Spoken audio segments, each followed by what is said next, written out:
ताला किस्मत रो हो किंबा दुकान रो हो किंबा घरर गेट रो हो किंबा सुटकेस रो एही तालार दाम समस्त को जणा अछि किंतु यह तयारी केमिति हुए समस्त को जणा नाही। तो चिंता करो नाही, एमिति न जानिथिबा लोकमाननक पई ही रोहन ओडिशा नॉलेज तालार मैन्युफैक्चरिंग प्रोसेस को बतैबो। देखंतु ताला तयारी करिवा पई स्टील रो व्यवहार करा जाय, जाहाकू तालार आकार देकी ताकू परफेक्ट काटी निया जाय। एही ताला गुडी को काटिबा परे एहार भितरे लॉकिंग सिस्टम को सेट करिवा पई वर्कर्स एहाकू भितरु खोखला करि दियंती। एही प्रोसेस को करिवा पई खास प्रकार सीएनसी मशीन रो व्यवहार करा जाय, जहा एही तालार छोट छोट खंड को भितरु कोणा करि दिए। एतिकी करिवा परे समय आसे एहार बाकी पार्ट्स को रेडी करिवार, जेउथिरे सबुटु प्रथमे एहार हैंडल को तयारी करा जाय। एहार हैंडल को तयारी करिवा पई स्टील रो पाइप को छोट खंड रे काटी निया जाय। एहा परे हाइड्रोलिक मशीन एही स्टील रो पाइप को फटाफट मोड़िवा को लागे। एही पाइप रो गोटे पटे लंबा एवं अन्य पटे टिके छोट बना जाय। एही प्रोसेस को करिवा परे मुड़ा होइतबा स्टील पाइप को आगो को बढ़ाई दिया जाय, जेउठी एको ड्रिल मशीन एही पाइप रे कोणा तयारी करे, जहा ताला को लॉक करिबा एवं खोलिबारे एको जरूरी भूमिका थाए। एते सबु करिवा परे भी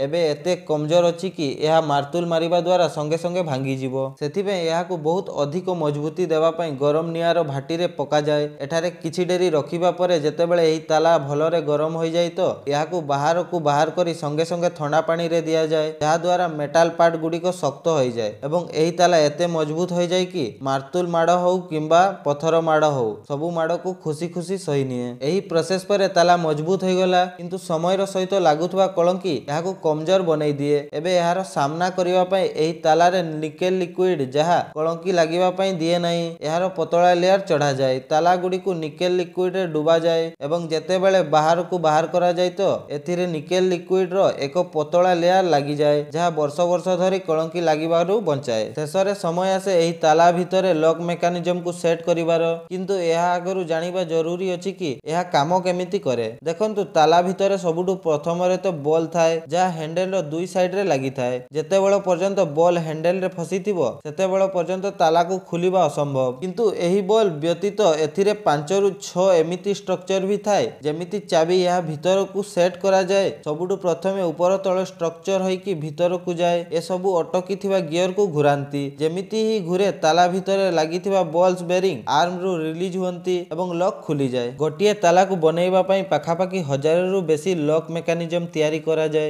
एवं एहार हिसाब रे तालार लॉक को बना जाय। शेषरे से ओरिजिनल चाबी को छाड़ी कि बहुत सारा नकली चाबी रे एहा को खुलंती एवं देखंती कि एही ताला आउ कोनोसी चाबी रे तो खुलु नाही। टेस्टिंग परे एबे ताला पूरा बनी कि रेडी होई जाईछि। जदि आजिर वीडियो आपण माननकु भलो लागिला तो लाइक करिवा सहित आपण माननक सांग माननकु शेयर करंतु। जदि आपण एही वीडियो यूट्यूब रे देखुचंती तो चैनल को सब्सक्राइब करिवा सहित बेल आइकन दबाई दियंतु एवं फेसबुक रे देखुचंती तो फेसबुक पेज को जल्दी रे लाइक करंतु। आजि पई एतिकी, आगो वीडियो रे देखा हबा। Thank you.